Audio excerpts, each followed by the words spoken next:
घटले बा चटले बा ही चटले बा हो चटले बा गोरी चटले बा छोड़ गरम जिलेबी गोरिया हो रस खाली चटले बा छोड़ गरम जिलेबी गोरिया हो रस खाली चटले बा ई चटले बा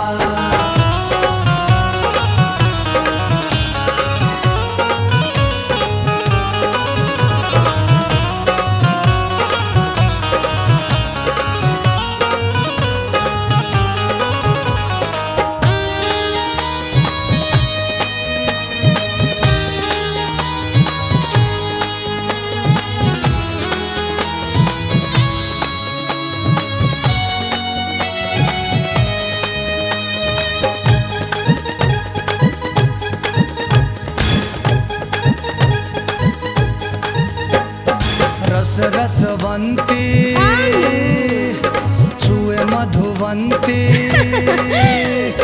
रस रसवंती छुए मधुवंती अखिया शराबी मतल बाटे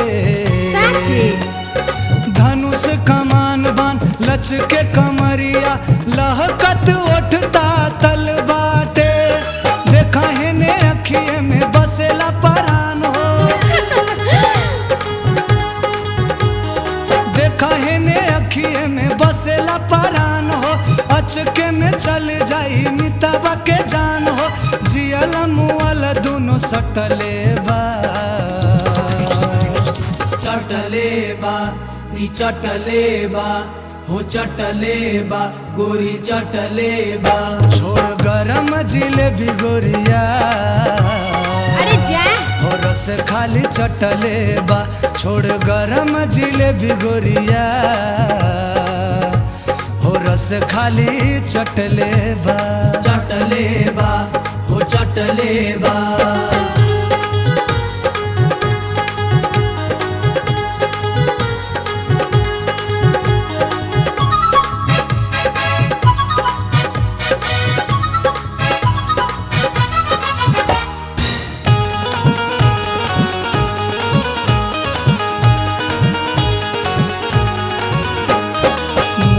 सटा के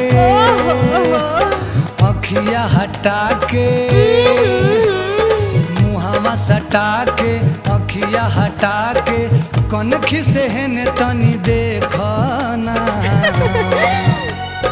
बहत बेयार में रूपवा के धार में बानी के बाहर तनी फेंकना मोरनी के हाल चाल जियते मुआवता मोरनी के चाल ढाल जियते मुआवता रूपवा के अगिया में खोरी के जरावता चढ़ल जवानी संग जतले बा ई चटले बा हो चटले बा गोरी चटले बा छोड़ गरम जिलेबी गोरिया हो रस खाली चटले बा छोड़ गरम जिलेबी गोरिया हो रस खाली चटले बा गोरी चटले बा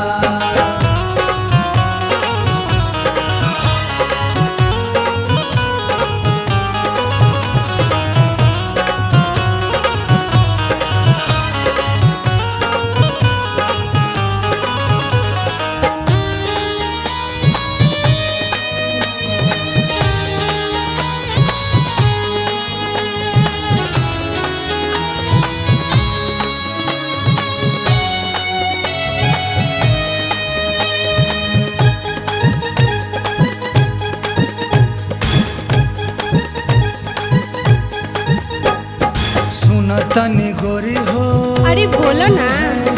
बात मान मोरी हो सुन तनी गोरी हो बात मान मोरी हो ऐसे ना ओढ़नी उड़ा के चल गौवा जवार के हजार के बाजार में जियरा है न जुड़ा के चल करना बवाल हाल चाल पूछे अच्छा